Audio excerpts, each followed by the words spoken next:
जहां पे कुछ होना good. So let's start with the cloud security domain. Now, for the sake of clarity, we'll revisit the same diagram what we have discussed earlier in the cloud infrastructure. So we have got a cloud infrastructure in place, and we have got the data centers. Now data centers can have multiple number of the servers can have multiple number of racks inside them, and then we have the multiple number of the virtual machines, the VMs. So we can see here the VM stands outside the box of the data center, and data centers in itself can have one broker or many number of broker inside them. So we can see virtual machine, virtual machine, virtual machine. They are all the VMs present within the data center. And virtual machine list refers to the array list comprising a multiple number of the virtual machines. Now, from the security of the cloud perspective, these virtual machines are vulnerable because the hackers can hack the content of the resources which is being shared by these virtual machines. So when we talk of the software as a service, platform as a service, or the infrastructure as a service, so these are all the resources, and they are very vulnerable to hacking. The content, the resources like the softwares, the servers, the network resources, they're all vulnerable to hacking. The professional hackers are very smart enough, and they can launch the attacks to decipher the data. So virtual machine list is an array list that will comprise or collection of multiple virtual machine within the data centers, and the broker can manage one virtual machine, or broker can manage multiple number of virtual machine. That depends upon the capability and the specification of the broker. So one broker can have minimum number of one virtual machine and maximum nth number of virtual machine. So that theoretically speaking, there is no upper limit on the number of virtual machines which can be managed by a broker within a data center. So data center can have one broker, data center can have multiple number of broker inside it. Now if you move on the left hand side, we will get the users coming into picture. So the user will interact with the brokers with the help of the Cloudlet, CL for stand for Cloudlets. So Cloudlet is a software program, a software interface, a GUI interface, which will help as a connecting link between the end user and the data center. So we'll have the CL1, multiple number of the cloudlet list. So C list is again an array list comprising a multiple number of the cloudlets. And then we have the user one, U1. Then again we can have another set of the cloudlets, CL2s, and again a C list, which is again an array list comprising multiple number of the cloudlet. Now this is the diagram we have discussed earlier also. A broad diagram that connects the cloudlets, the user, the broker, the virtual machine, the data center, and the overall it's a part of the cloud infrastructure which is provided by the cloud service providers like Amazon or the IBM or the Google, the big players in the cloud market. So we'll have the users, and the user will communicate or interact with the cloudlet list, and the information will be shared with the uh, broker. Now the broker will process the request and allocate the resources back to the user. So user might say a request that I want one virtual CPU with 16 GB of RAM and 8 terabytes of hard disk space. So this is the request that will flow from the user. It will go to the cloudlet. Cloudlet will forward it to the broker. Broker will apply the concept of virtualization. It will create the instances of these resources, the logical instances, and then bind it or associate it with that corresponding user. So cloudlet list is there, and the user will interact with them. So we can see here the first part of the diagram and the second part of diagram, the communication happening, the bidirectional communication happening between the user and the data center. So we can see that cloudlet list, it's communication happening. So everything is fine, there is no problem. We don't talk of security. Security only comes when somebody tries to do malicious things within the network. Somebody tries to play with the network. Somebody tries to want to disturb the movement or the message flow or the communication mechanism. Somebody want to disturb the communication mechanism happening within the network, or he might want to hijack the network completely. So that is where the security steps in. Otherwise, if everything is fine and well, we don't worry about the security of the network. So who are the people who are afraid, whom we are afraid of? We say these are the hackers. Now these are the hackers who intrude into the network. who breach the security of the network, and they try to overcome, they try to overpower maybe the end user or the people who are managing the data centers. They try to intrude into the network using a software means or using a hardware means, and they try every possible means. So you can find the hackers trying to capture the virtual machine list, trying to disturb the flow of the data by targeting the cloudlets or by launching the attacks on the data centers. So these hackers play a very havoc role within the network as such, because they try to disturb the flow of the data. They try to disturb the communication of the messages or the sharing of the data within the cloud domain as such. And they keep on trying for hours, weeks, and months, trying to intrude into the network by some means or the other. So they use the software means, firmware, hardwares. They try everything possible to just make sure that they are able to capture one of the nodes of the network, and the node which they are able to capture, we say it becomes a compromised node, and they can change the functionality of that node. So we say that node becomes from the normal node to the malicious node, because start might doing something disturbingly in the network. For example, hacker here might capture one of the virtual machines, and here the broker is requesting for the instance of the virtual machine, and since this virtual machine is under the control of the hacker will stop the creation of the instances of this virtual machine, and the broker is a software program, it will never ever come to know why such a thing is happening. So when we talk of the cloud computing domains, hackers can play a very havoc role. They can disturb the flow of the data, they can capture the any kind of the virtual machine and the brokers, and it's very difficult to actually stop them from doing it, because these are all professional hackers. So they can play a very smart role within the network. So we commonly say one of the probable solution for all these kind of the problems is going for the cryptography techniques and algorithms, wherein we can provide the good security to the data that is moving in the distributed computing or the cloud computing domain. So good old cryptography can be directly used here. Network security concepts are there, which can be applied to the cloud security as well. Plus, we can have our own algorithms dedicated to the cloud computing domain. So what we see information security in 2021 and beyond, what are the prerequisites which we can say the professional programmers who want to make a career in security must have? They should have a good knowledge of cryptographic techniques, good knowledge of cryptographic algorithms. That is must for going for a cloud-based security model. Otherwise, you won't be able to come with a better approach for the cloud security. Now, when we talk of the cryptography, which I think everyone is already familiar, they would have done in their BTech level. Cryptography is a branch of computer science that aims to protect the data. Means you hide the data, you change the nature or the format of the data, you shuffle the sequence of the data, you do anything with the data just to make sure that your data remains secure. Now, to do this, we have got two branches of cryptography: symmetric and the asymmetric cryptography. Symmetric cryptography says you use a single key for carrying out encryption and decryption. Encryption means changing of the data or the text from the plain text to ciphertext. And decryption means conversion or transforming the data back from the ciphertext to the plain text. So we have got two principles, encryption and decryption running. So when we talk of the symmetric cryptography, we say we use a single key both for encryption and decryption. So we use a single shared symmetric key model in the symmetric cryptography. In the asymmetric cryptography, we use a pair of keys, one public and one private key for carrying out the encryption and the decryption. That's the two broad branches of the cryptography. So to understand the concept of cryptography, one of the best example we can take, it's something like a lock and key. For example, when you go back to your bed in the night, before that you go and lock the gate, main gate of your house. So you have a tala and a chabi.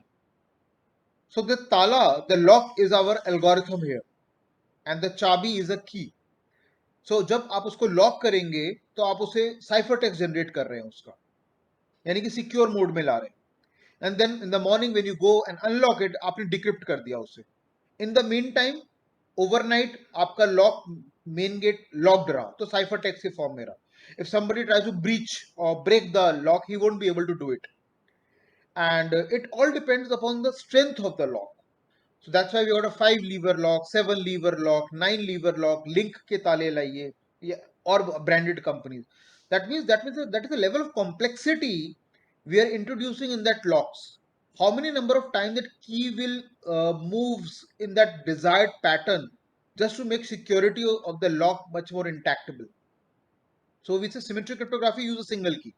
So we are when we lock the key, lock the gate of our house in the night, we are using a symmetric cryptography. Asymmetric cryptography, just like the bank example, your parents, your brother, sister might be having the lockers in the banks. So therefore, to open the bank locker and to close the locker, for opening the locker we require two keys, one which you are having in your possession and the one which the bank is having in their possession. So you will use a pair of keys to lock and unlock.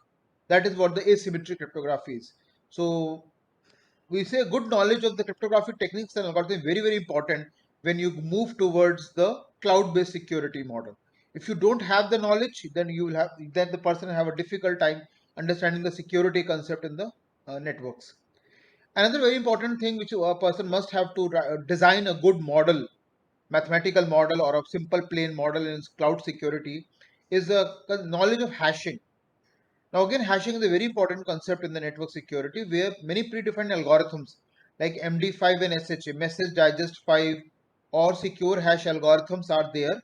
And these MD5 and SHA algorithms implement the concept of security into the cloud domain as such. But then again, it is always advisable that when a company like big companies who have invested a lot in the cloud security model, if they really want to prosper well, they should not use the predefined techniques and algorithms because they are known to hackers also. They should try to come up with their own hashing technique, own cryptographic technique, own cryptographic algorithms. Cryptographic technique, we talk about Caesar cipher, Veneer cipher, Railfen cipher, affine cipher, hill climbing cipher. So there are many number of cryptographic techniques which can be easily, which are being used in the cloud domain as such. Same with the main number of the symmetric and the asymmetric cryptographic algorithms like DES, Data Encryption Standard, AES, Advanced Encryption Standard, which are being used. Then we've got RSA, Rivest Shamir Edelman algorithm, which is the asymmetric cryptographic based algorithm. So it's very important that person must have a good knowledge of these techniques. And last but not the least, a person should have very good map skills. Map is what we say mathematics, algorithm, and programming. So this is a deadly combination. A person who is good in mathematics, though we say he is bound to be good in algorithms also. And same with a person who can code and decode the algorithms, he will be by and large good in mathematics also. So good knowledge of mathematics, algorithm building, and the programming skills. It's a very good combination which can help a person to make a long-term career in the area of the security. Now, this is what I was discussing about the cryptographic. There are two broad area cryptographic techniques, which are very small technique, hardly 4 to 5 lines of code are written. So we can have the monoalphabetic cipher techniques and the polyalphabetic cipher technique. Mono means you are working on single alphabet at a time. For example, we take the example of Caesar cipher. So we say do plus 3. Take any character and then add plus 3 to it. Then you will get a next characters and then you replace the original characters with the 3 character down the line. Polyalphabetic means you are working multiple alphabets at a time. That is what polyalphabetic. Now, we have also got new concept called the keyless cipher technique. In the case of the wireless network explicitly, we have a problems of, for example, if I'm sharing a data between the cloud service provider using a wireless network rather than the wired network, then in the wireless network, the nodes have the battery, and this battery have a problem of drainage issues. The battery keeps on draining. So somewhere I need to use the cipher technique which do less of computation because more computation of the cipher technique will drain off the battery of the node because you will keep on executing fetch, decode, execute in the right back. CPU cycles will be keep on getting executed. So nowadays we have got something called a keyless cipher technique where you don't have a key. You can directly design a cipher technique in such a manner that you do not use any key. For example, nowadays we have got a contactless credit cards. You just have to just bring it to the top of the POS machine. You don't have to type any key and the amount can be debited from your account. So that's perfectly happening. A lot of work is getting done in the base of the keyless cipher technique, but without compromising the security. That is most important. Cryptographic algorithm we have already discussed, symmetric and asymmetric. Symmetric means use a single shared symmetric key between source and destination for carrying out the transmission of the data. So we got the DS and the AES algorithm, data encryption standard, and the advanced encryption standard. And how do we share the key between the source and destination? We use a Diffie-Hellman key exchange algorithm. So we'll see about them. We'll discuss about them. Asymmetric cryptographic algorithm, very popular, RSA. We cannot have the better algorithm than the RSA algorithm. So these are the name of the or the images of the people which you would have seen earlier, or if you have not seen, these are all to be admired. They are all to be appreciated. In the sense that entire security works on the basis of the work done by these three persons. We call them as a RSA, Rives, Shamir, and the Edelman. So since I work in the area of security, I appreciate a lot because the entire branch of the cryptography and the asymmetric cryptography almost stand on the shoulders of these three persons. And for their notable contribution, they were also awarded Turing Award way back in the year 2002. Turing Award you might have heard earlier, or if not, in computer science we don't have a Nobel Prize. We do not award Nobel Prize to any person or group of person every year. Just like the way it is awarded to the person for notable contribution in the area of physics, chemistry, or biology. But we have got something called the Turing Award, which was started by a company called ACM, Association of Computing Machinery, way back in the year 1965. And right now it's 2021. So roughly around 35 plus 20, 55 years have gone by. Now, considering the population we have got and the number of engineers who pass out from the engineering college every year, we must receive at least 20 plus awards, right? I think that makes sensible call. But again, it's ironical to say that we as a India have been able to get only one Turing Award, that too way back in the 1994, when it was awarded to Professor Raj Reddy, who was working in the area of artificial intelligence. So it's a good thing. You must Google and to come to know about the Turing Award. It's awarded every year to a person or group of person who do breakthrough research in the area of the computer science. And the award, it's a very good, handsome prize is there, almost as good as something called the Nobel Prize. So another two stalwarts who have done a lot of work in the area of network security and the cloud security are this Diffie and Hellman. That for the first time they were able to propose an algorithm for the safe transmission of the data from the source to the destination in a symmetric cryptography. Because in symmetric cryptography, we were not able to come up with a solution that how to share a key between the source and destination. For example, if I transmit a ciphertext on a web on the internet, and do I need to transfer the key also on the internet? Then if the ciphertext is vulnerable to hacking, so is the key also. So what the earlier people used to do, they used to send the key by post, by courier, on telephone, or maybe give it to somebody who will carry the key in a physical format. But nowadays we have got a very popular Diffie-Hellman key exchange algorithm, which is widely used in symmetric cryptography and which helps to transmit the data securely between the multiple number of nodes in a network. So as a result, they were also awarded Turing Award in the year 2015. Now, when we talk of the implementation, how do we go for the implementation of the security model? So we have got something called JCA, Java Cryptography Architecture. Now, it is a framework for working with cryptography using the Java programming language. So I will share the code, how to write the programs for security, so that you can also replicate the same thing in your Cloud Sim framework. I hope you have tried the programs for on the Cloud Sim simulator, every one of you. And it also forms the part of the Java Security API, which was introduced way back in the with 1.1 Java Security package. Now, JC was introduced by the person on the right hand side. He is James Gosling. He was able to come up with this concept of implementing the security with the help of this encryption, key generation, management, and the secure PRNG number generation. PRNG is a pseudo random number generator. Means you start generating the numbers but not in a defined pattern but in a randomness. So you need to provide a seed value, and from there you can generate many number of the numbers. So this concept has also been exploited by JCA API, Java Cryptography Architecture, Application Programming Interface. Then we have got the hashing algorithms like MD5 and SHA, which are used in a cloud security model, a message digest 5 algorithm, and the secure hash algorithm SHA. So hashing algorithm also provided with the help of the JC APIs. And these API provide an easy way for the developers to integrate security into the application code. So if I'm writing a code in a cloud security framework, then I can implement the my code, I can bundle, I can plug in my code with the JC API. That will make my code much more robust, resilient, and much more dynamic in nature as compared to the static codes. So JC API is very useful. They are all free of cost. You don't have to pay anything to anybody. You just need to download the APIs and start using them in your cloud-based programs. Now, some of the very popular crypto technique which have been proposed over a period of time, which we have discussed in verbally also, like we have got an additive cipher, where you do the plus, you add certain number to it. For example, we say Caesar cipher, we say plus 3. Replace each and every character three characters down the line. So let's say if the plain text is apple, APPLE. So first alphabet is A, second is B, third is C, fourth is D. So A plus 3 is D.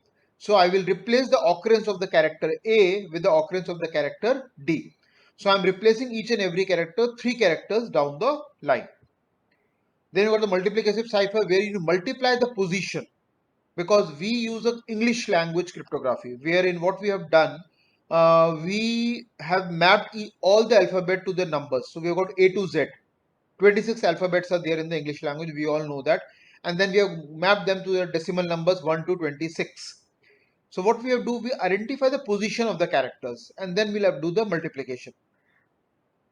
So that's how multiplicating cipher works. And then we apply the equation, like in the cryptography, say P plus K mod of 26. So P is a plain text, plus K is a key value, mod, and then 26. 26 is the total number of alphabets in English language. When I'm using a multiplicative cipher, I say P into K multiply by K mod of 26. So value of K you have to decide, because you are the cloud security developer. So if you're working with Caesar cipher, you'll just say plus 3. If you're working a multiplicative cipher, you decide the multiplication with what value you are going to multiply. Then affine cipher is better than Caesar and multiplicative because it performs the task of multiplication plus addition together. So you multiply and the plus both works together. Then auto key cipher, you shift the each and every occurrence of a character by one place. So here it's a part of the substitution cipher technique, the auto key cipher, wherein you are doing a shifting of each and every character by one character. That's how the auto key cipher typically works down. Now, some of the very popular JC API which are being used over a period of time, with the help of which I can implement these cipher technique like Caesar cipher, Wiener cipher, Railfan cipher, affine cipher, hill climbing cipher, and I can apply the hashing algorithm like MD5 and SHA. We need to import some of the APIs directly in our Java-based programs. So when I'm talking of security, where do I write the code? There are three options for me. Either I write the code in my C++ programs, or in the Java, or in Python. Three options are there. Even for that matter, C Sharp .NET propose their own cryptography architectures. So I can even use a C Sharp .NET because if you look at the cloud framework, Microsoft offers Microsoft Azure, which is a cloud-based environment from the Microsoft side. So if I'm wanting to implement a security model, a cloud security model in a Microsoft Windows Azure framework, then I will need to go for C Sharp .NET security model. There I cannot use the Python security model or the Java security architecture APIs, JC APIs, or writing my code in C++ for that matter. It won't work out. So I need to identify what is my target environment. So if I want to write a cloud security code in iFox SIM or in the Cloud SIM or in the Cloudera, which are the different cloud computing tools, then I need to write the code in the Java because they support the JC APIs, Java Cryptography Architecture APIs. However, if I want to write the code in the Windows Azure, then I need to use a C Sharp .NET security framework because there only I can write the code for C Sharp then. So it all depends upon my target environment, what my target environment is, and accordingly I need to write the code for that particular environment. So I need to call javax.crypto.cipher, javax.crypto.key generator, javax.crypto.secret key, java.security or invalid exception, java.security or no such algorithm exception. For example, you are trying to write the code for using for hashing in a cloud security framework, and you are making a call to MD5 and SHA algorithm, and somewhere at the runtime, the program fails to create instances of these algorithms, right? So it might throw an exception called no such algorithm exception. Then the bad padding exception, if you are doing a padding of the messages, then only this exception will be thrown. Illegal block size exception, this normally arises when you are doing a stream cipher or the block cipher based coding. Then there could be a problem in the block creation. Then this kind of the exception is likely to be thrown. No such padding exception. Again, if your padding fails when you are sharing a data between the different cloud security providers, then this kind of the problems might get arise. Now let's take an visualized representation of how to implement the concept and how to go for the, let me share that diagrammatic representation so that you can correlate in a better way. Yeah. Is it visible to every one of us? Anyone can say quick yes or no. Yes, sir. Okay, fine. So there are certain attacks that usually happens in the cloud domain, and these are the attacks which are very common to the network environment also. Like we say, attack pertaining to the confidentiality of the data, integrity of the data, and the availability of the data. So these are the three prominent kind of the attacks that happen in the area of the network security and cloud security as such. So let me take an example. Let's say attack threatening the confidentiality of the data. Now this data is being shared among the multiple cloud service providers or between the user, cloudlet, then data center, broker, and the virtual machines. So there could be any kind of the situation where data is flowing. So in the normal flow, we have got an information source, cloud service, CSP, so cloud service provider. Data is flowing in from one cloud service provider to another cloud service provider. And this is a normal flow of the data. The connection will be established, uh, maybe connection oriented or connection less, and the message will flow from one cloud service provider to another cloud service provider. Now, there could be a situation of spoofing where a professional hackers intrude into the network, right? So information source is there by one cloud service provider, information source is going on to the other cloud service provider, messages are being shared over the network on a web, and then we have got an intruder who is able to monitor, who is able to see that what kind of data is flowing in, what kind of data is being shared.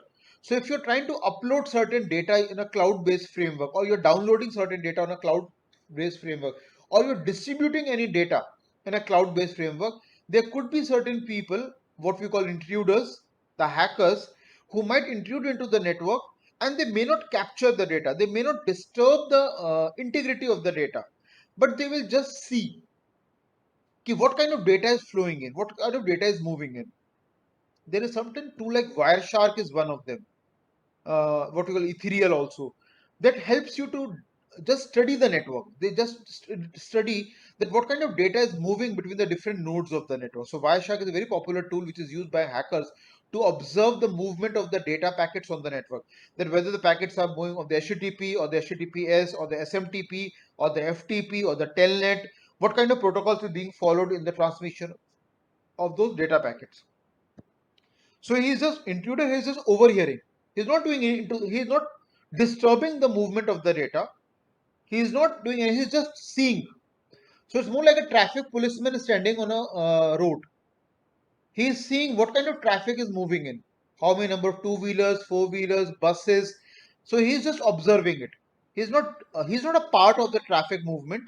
He's just an outsider who's integrated into the network, and he's just observing the movement of the packet.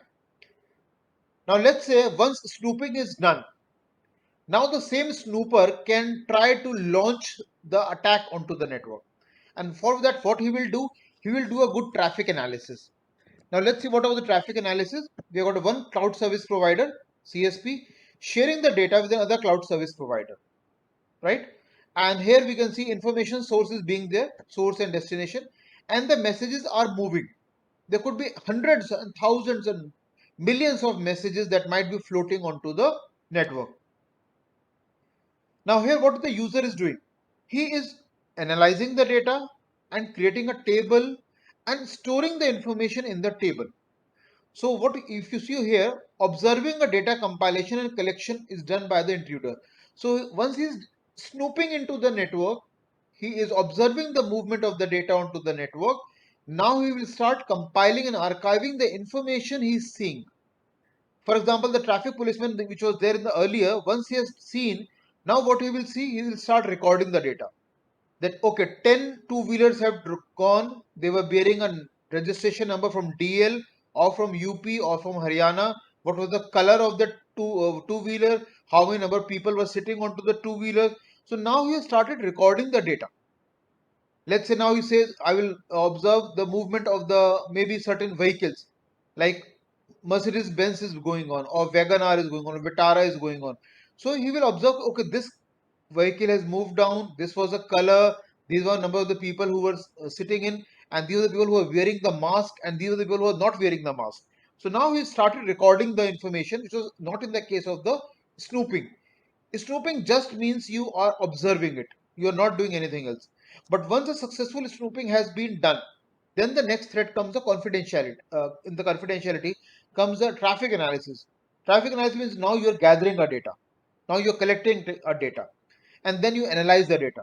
So there now in the analysis, our good old data science machine learning algorithms can be applied, like supervised and the non-supervised learning algorithms, to properly analyze the data to decipher meaningful information from it. Because that's what the objective of this algorithm is, to properly analyze the data to get certain information from this kind of the data. So let's say in this example, source is the machine A, which is being shown here. B is the machine destination. The contents are, let's say I've just written the hello. And what is the size of the data packet? Same with the source of the message is C, going to the destination D. There are certain content like buy, and the size of the packet is 20 KB. So the movement of the data will take place between the one cloud service provider to the another cloud service provider, or from one end user to another end user, or from one end user to another cloud service provider. So multiple kind of the data sharing can take place between the different players who are a part of the cloud security framework. So this is when we are dealing with the threat to the confidentiality of the data. Now let's take another example wherein we go for the threats related to the other kind of data. Integrity of the data means the hacker tries to modify the content of the data. Now that means he has a malicious purpose. He is trying to modify the content of the data.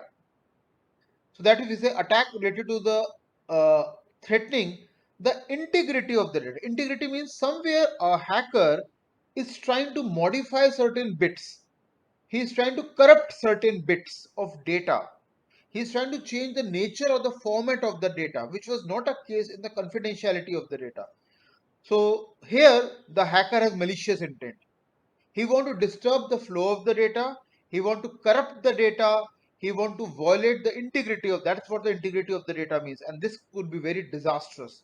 This could be very dangerous. That what you are transmitting from one cloud service provider to another cloud service provider, the data violation might take place as such. That's again big problem in the area of the security framework. Now let's take an example here. Information source, data is flowing in from the source to the destination. As long as it's not a problem in the masquerading or spoofing, the data is being observed, data is being analyzed, and yes, he will capture the data which he later on might modify it or might corrupt it. So masquerading means you are observing a data more like a spoofing phenomena, snooping phenomena also. But here you have a part of the network, and you might capture the information, which was not the case earlier. You might capture certain data packets and then later on study them, later on analyze them. That what is the information within the packet. Now modification is clear. You have a if you are a hacker, you got a clear cut intent in your mind that I'm going to modify the content of the data packet which I'm observing. So if the information is flowing from one cloud service provider, CSP, to another cloud service provider. And if you are an intruder, a hacker, a professional hacker, then you capture the message, you have now received the original message, you modify the message, and then you send the message to the destination. So you are a part of the network, you have intruded into the network, you have violated the security of the network, you have breached into the network and now try to modify the content of the network. So you have the much more larger privileges now, and you will try to make sure that your identities remain, your credentials remain very secure, and nobody should come to know about it. So you will maintain your own hide, you will hide your information, and you being a part of the network, and the other may not come to know about it. So you can play havoc with the data. The data information can be violated a lot. That's so the modification is a very dangerous kind of the attack which happens when and it violates the integrity of the data. Other is a replay. Replay means you are an intruder, you are doing spoofing, you are doing snooping, and then you are also replaying the same data which have already been transmitted earlier. For example, the one cloud service provider is there, it is transmitting the data to another cloud service provider. You are observing that data and you are recording that data, and then what you will do, you will transmit the same data again after some point of time. For example, there is a normal flow of the transmission that is taking place in the morning 10 a.m. So you are a hacker, you have intruded into the network, you have seen the transmission of the data, you have observed the movement of the data flow, you know what is the size of the data packets, what is a header, what is a trailer, what is a payload, everything you have done. You have done the good amount of spoofing and snooping into the network. And you record certain data, you capture the data, you keep a copy of the data with you. In the morning 10 a.m. you have done. Now later on in the evening, when the earlier transmission is over, because let's say that transmission lasted for 4 hours from 10 a.m. to 2 p.m., then the source and destination got disconnected. Then what you do again in the evening, let's say around 5 p.m., you again establish a connection with the destination, fooling the destination that you are a original source, and then you start retransmitting the already transmitted data packets.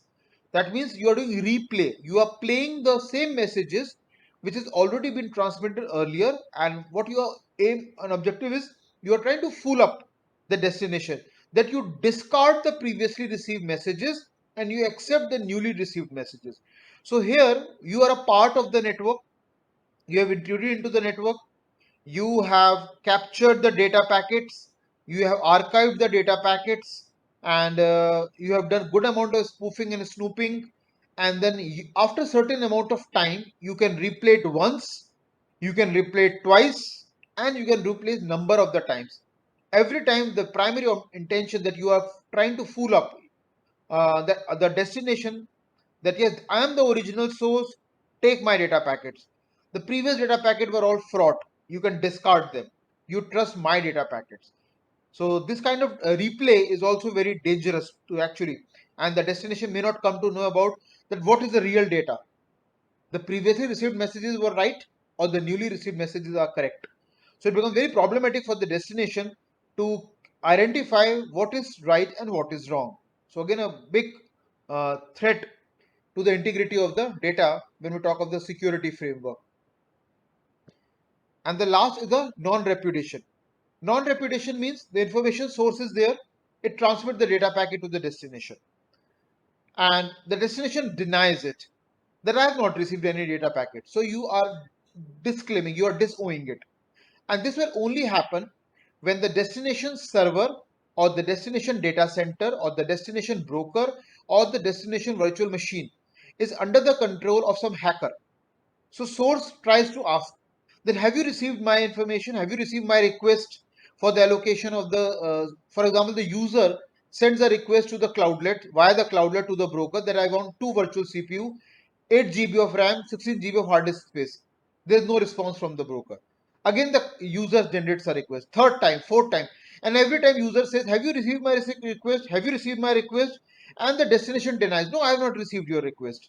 No, I have not received your request, because destination cloud entities are under the control of the professional hackers and they're acting maliciously. They are denying that they have received a request, which in reality they have received it. So this is another kind of the problems in the cloud security framework, what we call non-repudiation, where the destination denies that a request has been received, and since they are not going to process the request, accordingly no allocation of the resources will be done to the end user. So this was another kind of big problem in the area of the cloud security framework.